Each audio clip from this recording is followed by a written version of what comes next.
Welcome to this course Basics of GST in India, a comprehensive study. I am CA N Raja, Chartered Accountant, your instructor for this course. In the past, I've been team leader, AVP, Project Finance and Mid-Corporate Credit Proposals with State Bank of India. I'm also visiting faculty for financial management with professional institutions and also trainer in banking industry for loan products. Before introducing this course, let me make it clear who should take this course. This course is now relevant for everyone in India because of the changes that have taken place with the implementation of GST with effect from 1st July. However, this course is structured more oriented towards students pursuing professional courses like CA, CMA, CS, and the syllabus of the course is in line with the syllabus prescribed for CA intermediate students. How this course will benefit you. This course is going to explain the theory behind the various aspects of GST. It will give you a lot of practice through various case studies. What are the topics that are going to be covered in this course? What is GST and GST in India? Supply under GST, charge of GST, exemptions from GST, time and value of supply, input tax credit, registration under GST, tax invoices, debit and credit note, payment of taxes, and finally the returns that should be filed under GST. And I'll make it very clear, it's going to be very comprehensive course, and as of now very few chapters were added, and in the long run, I mean, more lectures will be added in the long run only. It would take at least another 3 months for me to add all the lectures listed out here. So be aware of it and then only make your decision for purchasing this course. So once again, I welcome you to this course. GST in India, an introduction. In this session, let us understand when GST was introduced, and before introduction, what was the scenario. For that, first of all, we should have some basic knowledge about taxes, that is background of taxes or what is tax and all. So we will get started. Background of taxes. If you take any country, it is actually the responsibility of the government to fulfill the increasing developmental needs of its country, of its people, and how the government can fulfill them by carrying out public expenditure, right? If you take India, India is still a developing economy. It is striving to fulfill the obligations of welfare state, but it has very limited resources. And from where India get its resources, what is the primary source of revenue for India? It's basically through taxes.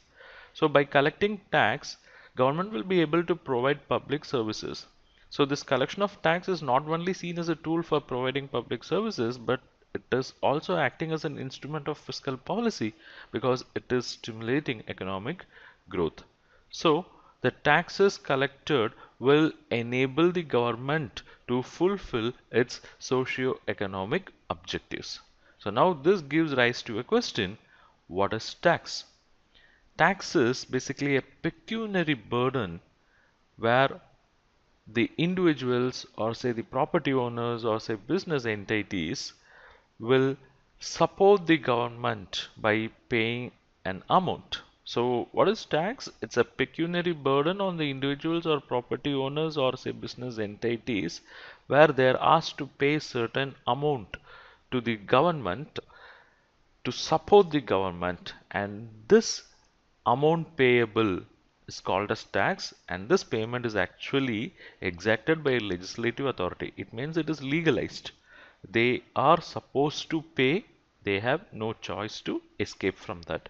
So tax is not a voluntary payment, it is not a donation, it is rather an enforced contribution.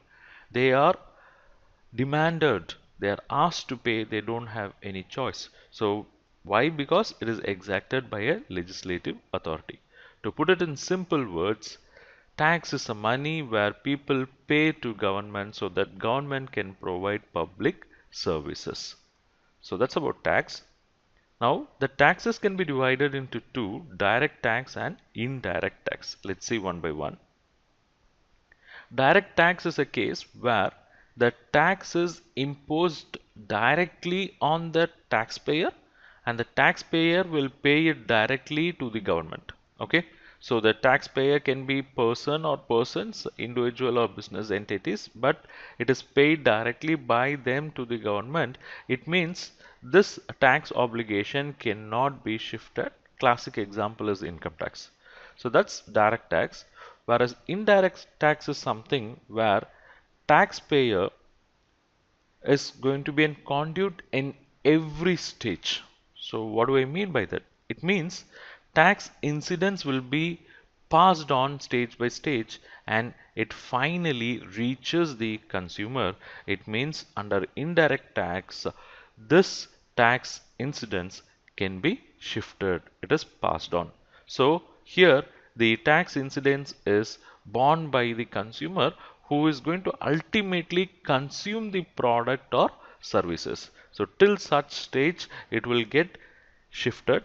It means here the immediate liability to pay the tax to the government will fall upon another person and not the person who is consuming, because the person who is consuming the product will pay the price for the product and tax to his seller or to his manufacturer. It means the obligation to pay the tax to the government fall upon another person. He may be a manufacturer, he may be a provider of services or seller of goods, but the ultimate consumer is not going to pay. That's why we say the immediate liability to pay the tax fall upon another person under indirect tax. Here, the consumption of tax is actually regressive in nature. It means the tax is not based on the principle of ability to pay. If you have money, if you don't have money, it's not an issue. If you are consuming the product or service, then you are expected to pay. So the ability to pay is not checked here because it is regressive in nature. It means all the consumers, whether they are economically challenged or rich, they are going to bear the brunt, and it is levied on various activities or various items. It can be levied on consumption, expenditure, privilege, right, but it cannot be levied on income or property because we have income tax over there. Okay. And we had number of indirect taxes in India.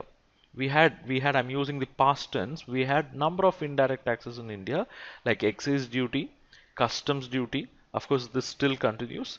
Service tax, central sales tax, value added tax, entry tax, purchase tax, entertainment, tax on lottery, betting, gambling, then luxury tax, tax on advertisement, and so on. Okay, so we had number of taxes, but on July 1, 2017, India has shifted to unified indirect tax regime. It means instead of having large number of taxes, now we are going to have central and state indirect taxes amalgamated into a single tax called goods and services tax, in short GST. And this is seen as significant step in indirect tax reforms, and we'll be understanding about all this very detailed in the following sessions. Now, what are the major direct and indirect taxes?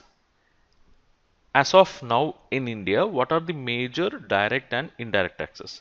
The major indirect taxes are: number one, the GST, what had come into seen on 1st July 2017, and the other one is customs duty. What are the major direct taxes? One is income tax, where the tax is levied on your income. The other one is something known as interest tax, expenditure tax, which is not our focus in this course, right? So let's just summarize what we have understood. See, direct tax is something where the person paying the tax to the government bears the incidence of the tax. It means it cannot be shifted. This direct tax is progressive in nature. It means if you have a higher ability to pay, then you will attract high rate of taxes. Okay, so that's direct tax we have understood. And what is indirect tax? Here the person paying the tax basically collects the tax from the ultimate consumer, but the incidence of the tax is not on the ultimate consumer, it is rather shifted. It means the liability, immediate liability to pay to the government is on the other person. But one thing what we have to understand is this incidence of the tax can be shifted to the other persons. And this indirect tax is regressive in nature. It means it views all consumers equally. It means all the consumers will equally bear the burden irrespective of their ability to pay.